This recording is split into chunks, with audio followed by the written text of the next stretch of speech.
Olá, gente, boa tarde. Sejam bem-vindos à nossa aula, à nossa revisão, de produção textual.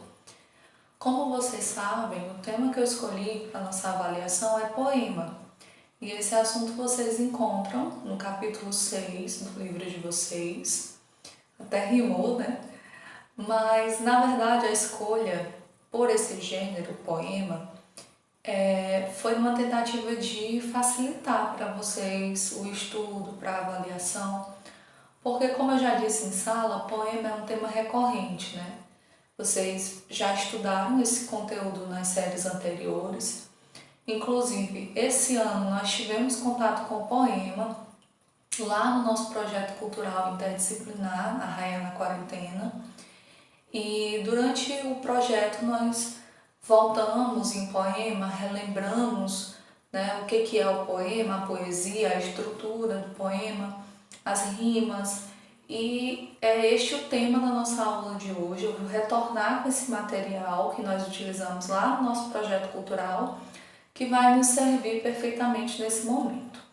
Então, peço que vocês, apesar de estarem diante de um conteúdo que é teoricamente mais simples, mais fácil de entendimento, eu espero que vocês se dediquem ao estudo do poema, que vocês agreguem, no dia da produção, todos os elementos que nós vamos estudar agora, que nós vamos revisar, agora, e que vocês se esforcem para produzir um poema realmente interessante, um poema que realmente esteja bem estruturado. Não é porque nós estamos estudando poema, que é um tema relativamente simples, fácil, que nós vamos escrever qualquer coisa, que nós vamos entregar qualquer coisa como poema. Então, eu espero de vocês comprometimento nesse sentido, de vocês estudarem e entenderem que esse gênero textual é tão importante e tão necessário quanto qualquer outro. A primeira informação que eu vou trazer para vocês é a diferença que nós precisamos fazer entre poema e poesia. Isso porque é muito comum haver uma confusão, as pessoas acharem que poema e poesia é a mesma coisa, e isso não é verdade. Então, eu trouxe para vocês aqui o conceito que nós poderemos afirmar para o poema e um conceito que nós podemos relacionar para a poesia. Então, o que é o poema? O poema é o gênero textual que utiliza as palavras como matéria-prima, organizando-as em versos e estrofes. Quando você vai ler um texto poético, você se encontra diante do poema. Então, aquilo que você consegue visualizar, organizado em estrofes, em versos, ali é o poema. A estrutura em si. Então, quando nós estudamos sobre esse conteúdo, nós estamos estudando relativamente sobre esse gênero, poema. Por quê? Porque a poesia, que é a mensagem, ela não pode ser estudada. Isso porque a poesia, como vocês estão visualizando, é uma definição abrangente e contempla diversas manifestações artísticas e diversas formas de expressão. Então, se você está, por exemplo, numa exposição e você vê uma pintura, uma tela de um artista e você contempla aquela imagem, você está diante de uma poesia. Então, poema e poesia não podem se confundir, porque são elementos diferentes. Enquanto que o poema é o gênero textual, é a estrutura que nós estudamos, entendemos como que funciona, como que se organiza, a poesia é a mensagem. E essa mensagem, por ser subjetiva, por ser artística também, nós podemos encontrar em diversos outros lugares, observando uma paisagem, analisando um quadro, ouvindo uma música. Então, poesia é muito subjetivo, de cada um de nós virá uma interpretação diferente a respeito dela. Já o poema, que é o gênero textual, esse sim tem uma forma fixa, tem uma estrutura e uma certa organização, e é ele que nós estudamos aqui no nosso conteúdo. Outro ponto que eu quero trazer para a análise de vocês é em relação ao eu lírico, que também pode ser facilmente confundido com o autor do texto. E não é isso. O eu lírico, a voz que fala dentro do poema, ela é distanciada, né? Ela é desassociada, melhor dizendo, do autor. Então eu posso ter perfeitamente um autor masculino, né? Um homem, que produza um poema usando um eu lírico feminino, uma mulher. Por exemplo, trouxe aqui para vocês os versos da música do Chico Buarque.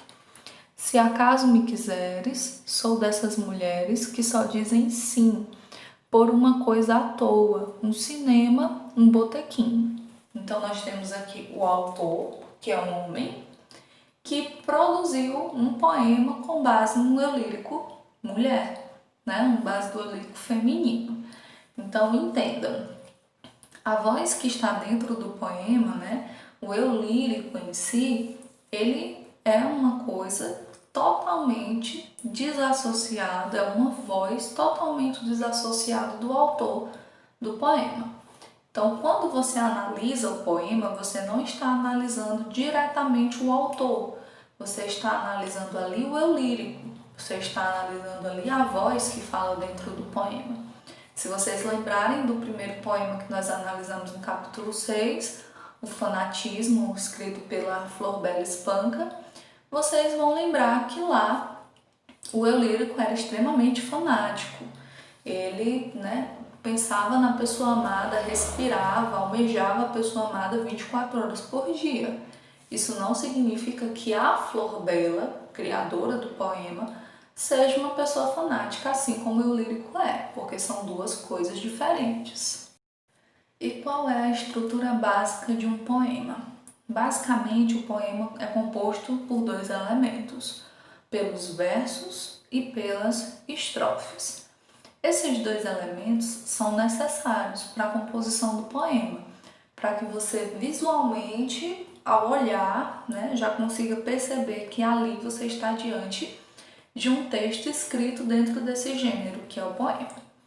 Então, o que são basicamente os versos? Os versos são cada linha do poema, certo? Então, se eu tiver em uma linha apenas a vogal E, por exemplo, fazendo a ligação do verso anterior para o verso seguinte, ali eu já conto como um verso, apesar de que só existe ali no verso uma única letra, certo? Porque essa letra ocupou uma linha do poema. Então o verso é uma linha do poema. Enquanto que a estrofe vai ser o agrupamento dos versos. Então, se eu junto 3 versos, coloco eles na sequência, depois dou um espaçamento para os próximos versos, eu acabei de criar uma estrofe. E assim como qualquer outro elemento do poema, a criação dos versos e das estrofes é totalmente livre. É o poeta ou a poetisa que no momento da sua criação vai definir a quantidade de versos que o seu poema vai ter, a quantidade de estrofes, como que vai ser organizado, se começam com poucas, terminam com muitas estrofes, se um verso só vai corresponder a uma estrofe, tudo isso parte aí do imaginário do autor. Por quê? Aqui nesse gênero, no poema, nós temos uma liberdade enorme que é conferida para o autor. E ele pode dispor dessa liberdade para produzir a obra da forma como ele achar melhor. Então aqui é bem diferente do texto dissertativo que nós estudamos esse ano, por exemplo, que tem toda uma estrutura pré-definida de introdução, desenvolvimento, conclusão, não tem ali muito espaço para criação. Aqui no poema, não. Eu trouxe aqui para vocês um poema muito conhecido de Manuel Bandeira, para que a gente possa visualizar como que se dá a organização do poema, né, em versos e estrofes. Então, visualmente, vejam que nós temos 4 espaçamentos, né, 3 espaçamentos, na verdade, que vão definir 4 estrofes. Então, a primeira estrofe: vi ontem um bicho na imundície do pátio, catando comida entre os detritos.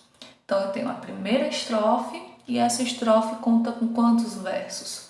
3 versos, porque são 3 linhas que eu tenho aí escritas. Segunda estrofe: quando achava alguma coisa, não examinava nem cheirava, engolia com voracidade. Então, essa segunda estrofe, eu tenho quantos versos nela? 3 versos. Passem para a terceira estrofe. O bicho não era um cão, não era um gato, não era um rato. Mais uma estrofe com os mesmos 3 versos. Vejam, ele manteve aqui um padrão, né, um padrão pessoal para ele, de colocar estrofes com 3 versos. Todas as estrofes contendo 3 versos. E no final ele diz, o bicho, meu Deus, era um homem. Tia, aqui no final só tem um verso. É uma estrofe? Sim, é uma estrofe. Lembra do que eu disse anteriormente? Eu posso colocar uma única letra e ali já formar uma estrofe, sem nenhum problema, certo? Se ali tiver uma linha do poema escrita, que pode ser um período completo ou simplesmente uma única letra, eu já terei ali a constituição de uma estrofe. E aí nós chegamos na rima. Percebi em sala que rima é um elemento bem, digamos, crítico, que muitas pessoas têm dúvidas de como fazer, se é obrigatório no poema ou não. Então vamos primeiramente aqui esclarecer. Rimas são coincidências sonoras, ou seja, uma palavra que tem um som parecido com a outra, né? E essas coincidências podem acontecer em qualquer lugar dentro do poema. Tudo vai depender do autor. Então, como tudo depende do autor, eu quero dar mais uma informação para vocês. As rimas podem ou não ser colocadas dentro do poema. Quem vai decidir se o poema é rimado ou não é o autor do texto. Lembrem, nós estamos diante de um gênero que é extremamente livre, né? Que é permitida a criação de forma livre, que não existem grandes empecilhos para a criação, que não existem grandes regras estruturais para serem seguidas. Aqui tudo vai depender do criador, tudo vai depender da informação, da mensagem que o criador do poema quer transmitir, certo? Então nós temos basicamente 2 tipos de rimas, as rimas internas e as rimas finais. Nas rimas internas, nós vamos ter a ocorrência da rima dentro do verso, certo? Então, nós vamos ter um enunciado, que pode ser uma frase, uma oração, certo? E dentro dela vai acontecer a rima. Então, a primeira palavra vai rimar com a quarta palavra, por exemplo. Tudo dentro da mesma frase ou da mesma oração. Diferente do que acontece nas rimas finais, que é quando as últimas palavras dos versos rimam. Essa é a rima mais conhecida. Quando você lê o primeiro verso, lê o segundo e quando lê o terceiro, vê que ele tem uma rima com o primeiro. O segundo tem uma rima com o quarto. Essa é a rima que vocês mais conhecem, que vocês mais identificam na verdade. Mas também existe a rima interna, que acontece dentro da estrutura da frase ou da oração. Aqui estão exemplos da rima interna para vocês. Então, o primeiro exemplo, como são cheirosas as primeiras rosas. Vejam, eu tenho a rima dentro de um verso só. Em um único verso, dentro dele, eu consegui fazer a rima. Eu rimei a palavra cheirosas com rosas. Próximo exemplo, donzela bela que me inspira a lira, um canto santo de fremente amor. Mais uma vez eu fiz esse mesmo processo. Eu rimei donzela com bela e canto com santo. Não precisei usar o final do verso para fazer isso. Eu fiz isso dentro do verso, certo? Palavras que estão próximas umas das outras. É por isso que essa rima é chamada de rima interna, porque ela acontece dentro do verso. Já as rimas externas, elas podem acontecer de 3 maneiras diferentes. Primeiro, rimas emparelhadas. Aí eu coloquei aqui na descrição para vocês, A, B, B. Eu coloquei esse A e esse B para mostrar para vocês que as rimas que estão em A são iguais. As rimas que estão em B também são iguais. Então aqui são emparelhadas porque primeiro vem a rima A, depois vem outra rima A, rimas iguais. Primeiro, aí no terceiro verso vem a rima B e no quarto verso outra rima B. Então, duas rimas iguais pertinho uma da outra. Então, vamos lá. Ele deixava atrás tantas recordações e o pesar, a saudade até do próprio chão. Debaixo dos seus pés parece que gemia. Levanta-se o sol, vinha rompendo o dia. Então, nós temos como rima A, recordação e chão. Como rima B, nós temos gemia e dia. Rimas emparelhadas, elas são iguais e estão ali próximas uma da outra, uma na sequência da outra. Segundo tipo de rimas, as rimas alternadas, AB, AB. Aqui nós temos o exemplo mais comum, que vocês têm mais familiaridade. Porque aqui nós temos o primeiro verso que vai rimar com o terceiro, o segundo vai rimar com o quarto. O nome é alternado exatamente por isso, porque existe alternância. Eu tenho uma rima A, depois uma B, né? Duas rimas diferentes. Aí eu volto para A e depois termino com a B. Então, alterno de uma para a outra. Exemplo, tu és um beijo materno, tu és um riso infantil, sol entre as flores de inverno, rosa entre as flores de abril. Então vamos lá. A rima A, materno, lá no primeiro verso, que rima com a outra rima A que está lá no terceiro verso, inverno. Materno com inverno. Já infantil, a rima da linha B, segundo verso, vai rimar com abril, a rima que está lá no quarto verso, que também faz parte da rima B, certo? Então, as rimas alternadas, elas vão vir em alternância. Primeiro uma rima do grupo A, depois uma rima do grupo B. Volto para a rima do grupo A, finalizo com a rima do grupo B. No terceiro tipo de rimas, nós temos as rimas interpoladas ou opostas. A, B, B, A. Esse tipo de rima não é muito comum. E justamente por causa disso, porque enquanto que a rima B fica próxima, o segundo com o terceiro verso, a rima A fica distante, fica oposta, né? O primeiro verso passa lá para o último verso, para o quarto verso. Então fica um certo distanciamento. Às vezes não tem um som muito bacana. Exemplo, saudade, olhar de minha mãe rezando, e o pranto lento deslizando em fio. Saudade, amor de minha terra, o rio, cantigas de água claras soluçando. Então eu tenho aqui a rima A, lá no primeiro verso, rezando, que está rimando com a outra rima A que foi para o quarto verso, soluçando. Então demora um pouco para você ligar, né? A rima do primeiro verso, ligar lá com a rima do quarto verso, né? Tem um certo distanciamento. Enquanto que a rima B fica pertinho ali uma da outra, né? Fio no segundo verso e o rio no terceiro verso. Então esse é mais um tipo, na verdade, de rima externa. As rimas interpoladas ou opostas.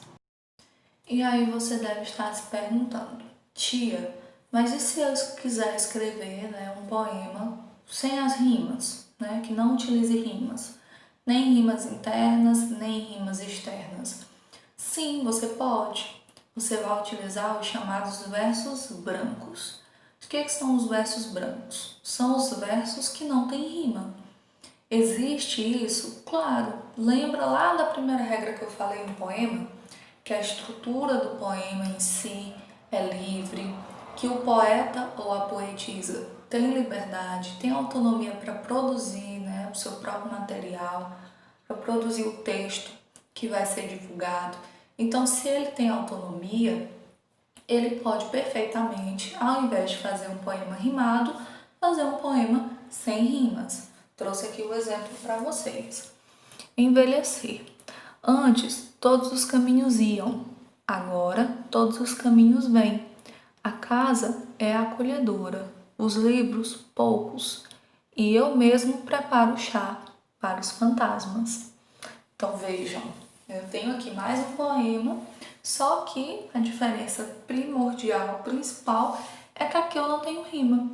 Mesmo sem ter as rimas, mesmo sem a presença das rimas, a minha mensagem poética não ficou prejudicada, né? Eu consegui transmitir a poesia, eu consegui transmitir a mensagem inicial, mesmo que no meu texto não tivesse a presença das rimas. Nós estamos muito habituados a ler, a consumir, né, poemas com rimas, mas os poemas podem sim ser escritos sem rima. Para finalizar, eu trouxe para vocês aqui essa observação. Atenção!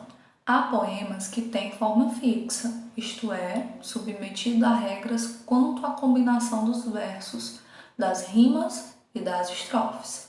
É o caso dos sonetos, cujos versos são agrupados em 2 quartetos e 2 tercetos. Então, eu sempre estou falando aqui para vocês da liberdade que o poeta tem, de como ele é livre para produzir, de como ele é livre para criar. Porém, existem poemas de estrutura fixa, de forma fixa, né? E esses poemas precisam ter suas regras obedecidas. E eu cito o soneto porque é o exemplo mais comum, mais simples de vocês visualizarem e entenderem. O soneto é esse tipo de poema de estrutura fixa. Todo soneto precisa ter a mesma quantidade de versos e estrofes, né? Separados aí em 2 quartetos. Então, nós temos 2 estrofes com 4 versos e 2 tercetos, 2 estrofes com 3 versos. Então, a primeira e a segunda estrofe do soneto tem que ter 4 versos, a terceira e a quarta tem que ter 3 versos. E ele precisa ter exatamente essa quantidade de estrofes, 4 estrofes, sendo que as 2 primeiras com 4 versos, as 2 últimas com 3 versos. Tudo bem? Só colocando essa observação aqui para vocês, porque caso na avaliação vocês sejam convidados a produzir um soneto, você já sabe como é a estrutura desse poema. E aqui para vocês um exemplo de soneto, para que vocês visualizem melhor essa estrutura, porque sempre é bom, né? Sempre é bem-vindo um bom poema, uma boa produção, ainda mais vindo de Vinícius de Moraes. O soneto de separação. De repente, do riso fez-se o pranto, silencioso e branco como a bruma, e das bocas unidas fez-se a espuma, e das mãos espalmadas fez-se o espanto. De repente, da calma fez-se o vento, que dos olhos desfez a última chama, e da paixão fez-se o pressentimento, e do momento imóvel fez-se o drama. De repente, não mais que de repente, fez-se de triste o que se fez, amante, e de sozinho o que se fez contente. Fez-se do amigo próximo o distante, fez-se da vida uma aventura errante. De repente, não mais que de repente. Então, com esse soneto do Vinícius, nós encerramos a nossa revisão de hoje. Espero que vocês tenham compreendido as estruturas que analisamos e elementos que podem estar contidos nos poemas. Bons estudos para vocês e até a nossa avaliação.